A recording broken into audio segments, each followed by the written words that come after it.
আসসালামু আলাইকুম প্রিয় দর্শক, সবাইকে স্বাগতম জানাচ্ছি আমার আজকের পর্বে। আজ আবারও হাজির হয়ে গেলাম আপনাদের মাঝে ভীষণ মজার একটি সহজ নাস্তার রেসিপি নিয়ে। বাসায় যখন মিষ্টি কিছু থাকে না আর মিষ্টি খেতে ইচ্ছে করে, তখন হুটহাট করে সুজির এই সহজ রেসিপিটি যে কেউ চাইলেই ঝটপট তৈরি করে নিতে পারবেন। খেতে কিন্তু দারুণ মজার হয় আর তৈরি করা একেবারেই সহজ।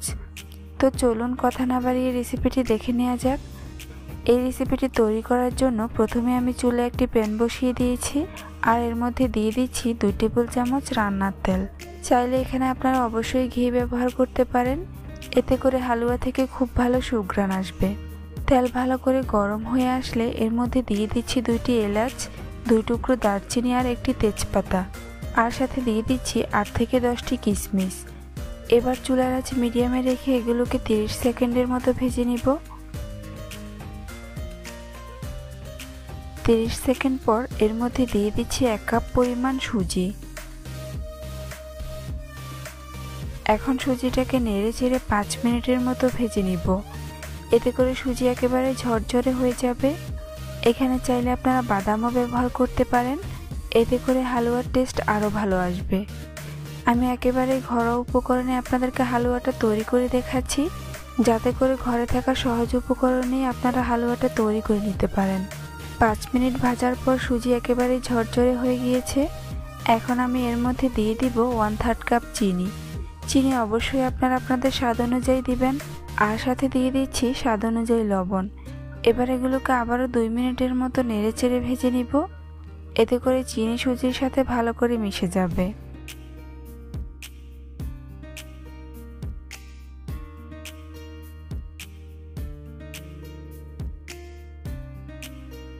দুই মিনিট পর এর মধ্যে দিয়ে দিচ্ছি 2 কাপ পরিমাণ লিকুইড মিল্ক।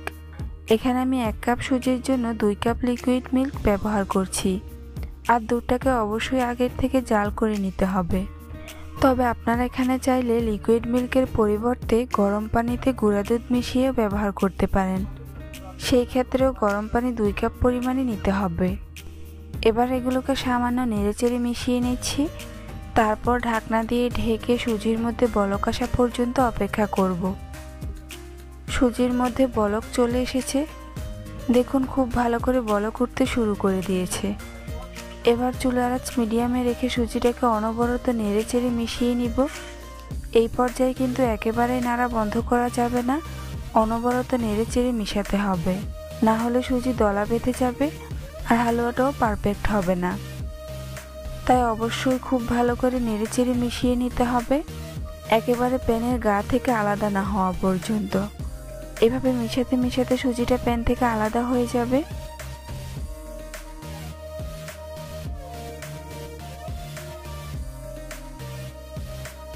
দেখুন সুজি শক্ত হয়ে প্যানের গা থেকে ছেড়ে আসছে। এখন আমি চুলা থেকে হালুয়াটা নামিয়ে নিব। এবার আমি সুজির হালুয়াটাকে সেট করার জন্য এখানে একটি ট্রে নিয়ে নিয়েছি, আর ট্রের মধ্যে সামান্য পরিমাণে তেল ব্রাশ করে নিয়েছি, যেটা আমি স্কিপ করে গিয়েছি। আপনারা অবশ্যই এখানে তেল বা ঘি ব্রাশ করে নেবেন।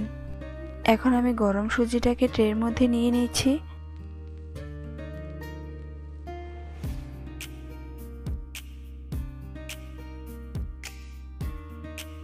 সম্পূর্ণ সুজি নিয়ে নিয়েছি। এবার সুজিটাকে চেপে চেপে ভালো করে সেট করে নিচ্ছি। গরম থাকা অবস্থায় সেট করে নিতে হবে, না হলে পরে ভালো করে সেট করা যাবে না।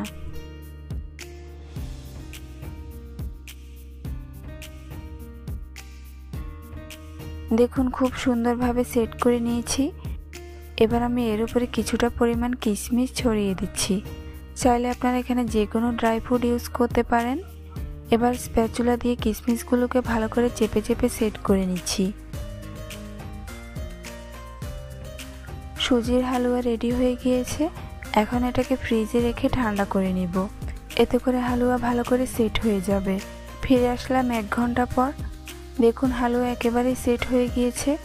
এখন এটাকে কেটে পরিবেশন করে নিব। আপনারা আপনাদের পছন্দ মতো শেপে হালুয়াটাকে কেটে নেবেন। আমি এরকম আড়াআড়িভাবে কেটে নিচ্ছি।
দেখুন সুজির এই হালুয়াগুলো দেখতে মাশাআল্লাহ কতটা সুন্দর ও লোভনীয় হয়েছে, আর খেতে কতটা মজার হয়েছে সেটা আপনারা বাসায় একবার তৈরি করে খেলেই বুঝতে পারবেন।